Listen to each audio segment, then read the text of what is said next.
BTC নিৰ্বাচন শেষ হ'ল আৰু এই মুহূৰ্তত এপছু সভাপতি দীপেন বড়ো মোৰ সৈতে সংযুক্ত হৈছে। মই আপোনাৰ ওচৰলৈ আহিছোঁ আৰু আপুনি বৰ্তমান দিল্লীত যিহেতু আছে,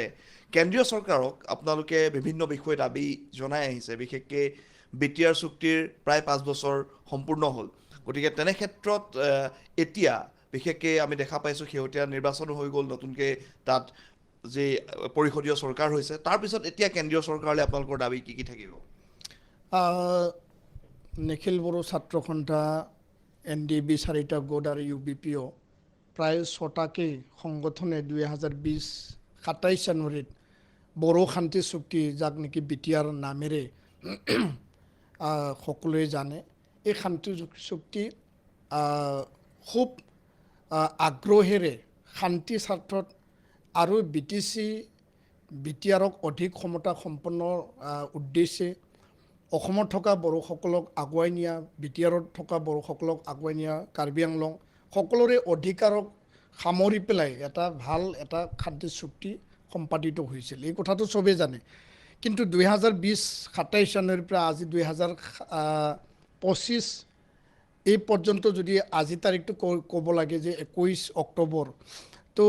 এই 5টা বছৰত যিসমূহ মূল দফা আছিল, আমাৰ দাবী আছিল যে ভাৰত চৰকাৰে এই চুক্তিৰ যি মূল আত্মা, যি দফা, ইয়াত যি লিখা আছে যে 4.3 যে বড়ো শান্তি চুক্তিক আখৰে আখৰে পালন কৰিব লাগে। এইকাৰণে লাগে যে 125 যি এমেণ্ডমেণ্ট আছিল 2019ত, সেইটো ৰাজ্যসভাত টেবল কৰা হৈছিল। তাত 280 আৰ্টিকলটো সংশোধন কৰি পেলাই 6 শিডিউলক BTC বা কাৰ্বি আংলং, ডিমা হাছাও বা 10টা যি 6 শিডিউল আছে নৰ্থ ইষ্টত, এইটো অধিক ক্ষমতা সম্পন্ন দিব লাগে। তাত সমষ্টি মানে বঢ়াই নিয়া বা সমষ্টি মানে তাত বৃদ্ধিৰ কথা আছে, তাত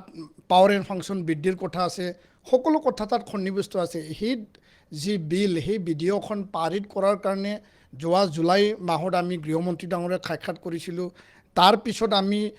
যোৱা আগষ্ট মাহত আমি কেন্দ্ৰীয় গৃহ সচিব গোবিন্দ মোহন ডাঙৰীয়াক আমি সাক্ষাৎ কৰিছিলোঁ। আৰু সাক্ষাতৰ সময়ত আমি স্পষ্ট আকাৰে কৈছিল যে যিকোনো বিনিময়ক বিধেয়ক পাছ কৰিব লাগে, 125 এমেণ্ডমেণ্ট আৰ্টিকল 280 পাৰিত কৰিব লাগে। কাৰণ যোৱা 5টা বছৰত আমি দেখা পাইছোঁ যে প্ৰায় 100ৰো অধিক ইয়াত বিধেয়ক পাৰ্লিমেণ্টত, ৰাজ্যসভাত, লোকসভাত পাছ কৰা হৈছে। কিন্তু 125 এমেণ্ডমেণ্ট আৰু আৰ্টিকল 280 কি কাৰণত পাছ কৰা নহ'ল? কেন্দ্ৰীয় গৃহমন্ত্ৰী ডাঙৰীয়াই বাৰম্বাৰ কৈছে যে তেওঁ খুব আগ্ৰহেৰে আৰু খুব মানে অধিক গুৰুত্ব সহকাৰে তেওঁলোকে আগুৱাই গৈছোঁ, সকলো কথা তাত মানে স্পষ্টকৈ হৈছে, খালি বিলটো পাছ কৰিব লাগে। কিন্তু যেতিয়াই অধিৱেশন আহে, যেতিয়াই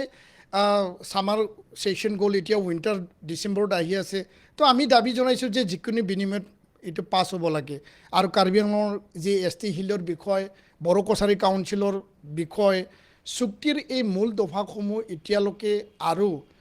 মানে সমাধান হ'বলৈ বা ইয়াক ৰূপায়ণ কৰিবলৈ বাকী আছে।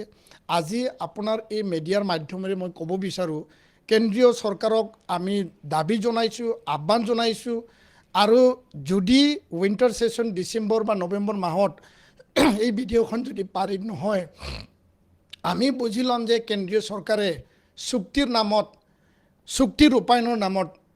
নিখিল বড়ো ছাত্ৰ সন্থা আন সংগঠনক প্ৰতাৰণা কৰা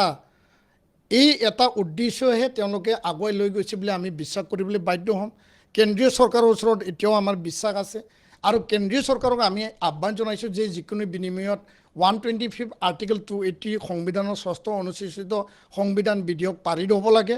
আৰু অন্যথা আমি আন্দোলন ঘোষণা কৰিছোঁ, গণতান্ত্ৰিক আন্দোলন ঘোষণা কৰিছোঁ যে অহা 29 তাৰিখে অসমৰ প্ৰায় 30টা জিলাত, প্ৰতিটো জিলা সদৰত নিখিল বড়ো ছাত্ৰ সন্থাই প্ৰতিবাদী এটা ৰেলী কাৰ্যসূচী আমি ওলাম। তাত rally for accord implementation, Bodo accord implementation 2020 নাম দিয়া হৈছে, আৰু ইয়াত হাজাৰ হাজাৰ লোক তাত ওলাব। ইয়াৰ পিছত নৱেম্বৰত 20 তাৰিখে আমি কনষ্টিটিউশ্যন ক্লাবত তাত আমি ছেমিনাৰ এটা আয়োজন কৰিম। 10টা 6 শিডিউল গোটেইকেইজন নেতৃত্বক বা এই সংগঠনখিনিক আমি আমন্ত্ৰণ জনাম।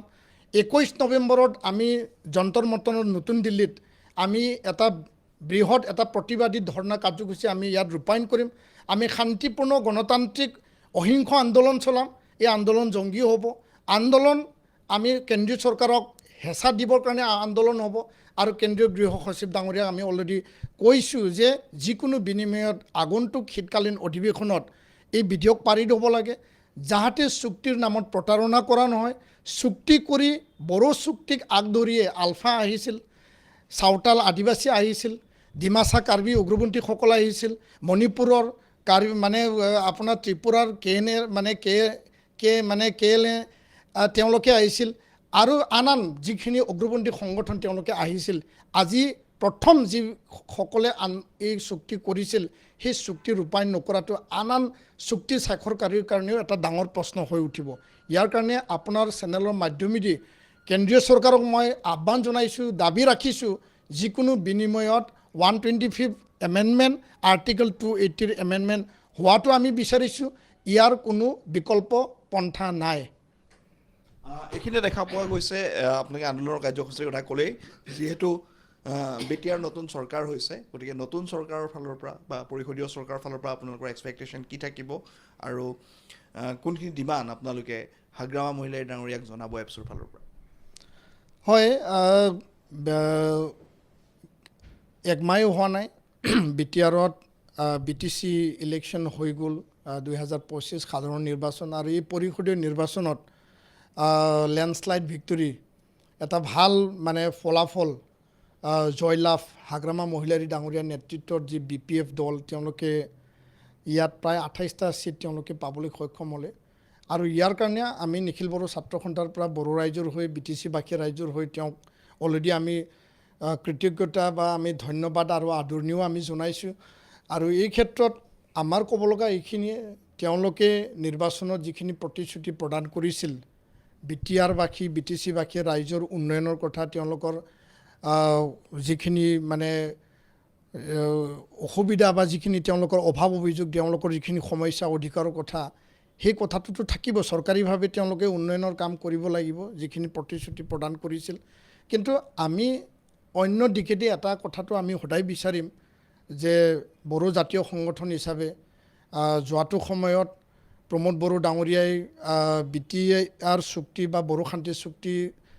ৰূপায়ণৰ ক্ষেত্ৰত যথেষ্ট আগভাগ লৈছিল কাউন্সিলৰ মুৰব্বী হৈ পেলাই আৰু হাগ্ৰামা মহিলাৰী ডাঙৰীয়া তেখেতৰ পৰাও তেওঁ যিখিনি চুক্তিৰ দফা তেখেতৰ কাৰণে যোগ্য বা তেখেতৰ কাৰণে ভাল বা পজিটিভ বুলি তেওঁ মানে বিশ্বাস কৰিব বা তেওঁ লৈছে কিছু তেওঁ আপত্তি থাকিব পাৰে কাৰণ যোৱাটো সময়ত কিছু আপত্তি তেওঁলোকৰ দলৰ পৰা কিছুমানে ব্যক্ত কৰিছিল কিন্তু 2020 27 জানুৱাৰীত হাগ্ৰামা মহিলাৰী ডাঙৰীয়া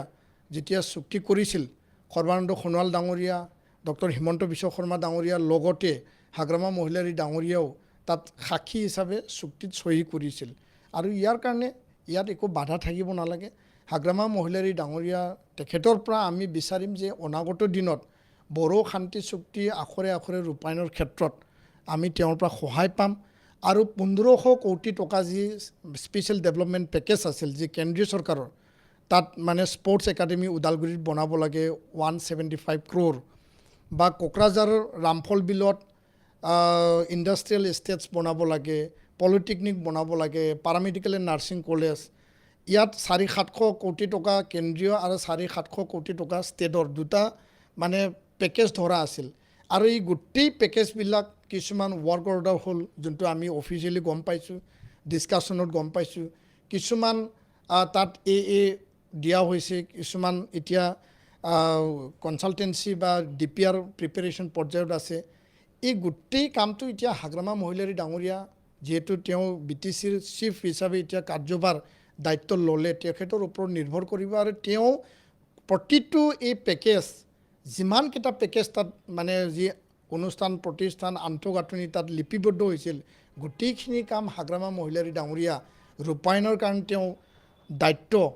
তেওঁ পাব বা অলৰেডি তেওঁৰ হাততে পৰিব আৰু তেখেতে এই যে অনুষ্ঠান প্ৰতিষ্ঠান আন্তঃগাঁথনি সেইটো ৰাইজৰ স্বাৰ্থত কৰা হৈছিল ৰাইজে যাতে এই আন্দোলনৰ বিনিময়ত 5000 শ্বহীদৰ বিনিময়ত কেঁচা তেজৰ বিনিময়ত যি মানে আমি চুক্তি লাভ কৰিলোঁ এই চুক্তিৰ বিনিময়ত 1500 কোটি টকা আমি যি পালোঁ ইয়াৰ যোগেদি উন্নয়ন আমি পাব এইটো আমি দৃঢ় বিশ্বাসী হাগ্ৰামা মহিলাৰী ডাঙৰীয়া ইয়াৰ কাৰণে আমি আহ্বান জনাইছোঁ যে তেখেতে গুৰুত্ব সহকাৰে যাতে আগবঢ়াই নিয়ে আৰু অসমৰ মুখ্যমন্ত্ৰী ডাঙৰীয়াক মই আহ্বান জনাব বিচাৰিছোঁ, ডক্টৰ হিমন্ত বিশ্ব শৰ্মা ডাঙৰীয়াক, যে এই চুক্তিটো স্বাক্ষৰ কৰাৰ সময়ত আৰু চুক্তিৰ স্বাক্ষৰৰ পিছতো তেওঁ যিহেতু মুখ্যমন্ত্ৰী আছিল, প্ৰায়বিলাক দফাসমূহ ৰূপায়ণৰ কাৰণে তেওঁ আগভাগ লৈছিল। আৰু আজিৰ দিনটোতো আমি ৰিকুৱেষ্ট কৰিছোঁ, আমি আহ্বান জনাইছোঁ, দাবী ৰাখিছোঁ যে মুখ্যমন্ত্ৰী ডাঙৰীয়াই যিহেতু ৰাজ্যখনৰ মুৰব্বী হয়, তেওঁ আখৰে আখৰে দাড়ি কমা, কেন্দ্ৰীয় গৃহমন্ত্ৰী অমিত শ্বাহ ডাঙৰীয়াই যি কথাটো আখৰে আখৰে দাড়ি কমা ৰূপায়ণৰ কথা কৈছিল, প্ৰতিটো দফা ৰূপায়ণৰ ক্ষেত্ৰত ৰাজ্যখনৰ মুৰব্বী হিচাপে এই চুক্তিৰ স্বাক্ষৰৰ সময়ত তাৰপিছত তেওঁ যিহেতু আগভাগ লৈছিল, মই বিচাৰোঁ যে মুখ্যমন্ত্ৰী ডাঙৰীয়াই প্ৰতিটো কথা, প্ৰতিটো কাম যাতে চুক্তি ৰূপায়ণৰ মানে স্বাৰ্থটো আগত ৰাখি পেলাই যাতে কাম কৰে, এইখিনিয়ে আমি কৈছোঁ। আৰু আমাৰ যি আন্দোলন ঘোষণা কৰিছোঁ, গণতান্ত্ৰিক, অহিংস, শান্তিপূৰ্ণ জংগী আন্দোলন হ'ব। নিশ্চয়কৈ দীপেন বড়ো ডাঙৰীয়া আৰু ইতিমধ্যে তেখেতে গোটেই বিষয়খিনি কৈছে যে তেওঁলোকে আগন্তুক দিনসমূহত বহুকেইটা কাৰ্যসূচী হাতত লৈছে আৰু দিল্লীত তেওঁলোকে বিশেষকৈ সংবিধানৰ 125তম সংশোধনী বিচাৰি তেওঁলোকে প্ৰতিবাদী কাৰ্যসূচী গ্ৰহণ কৰিব।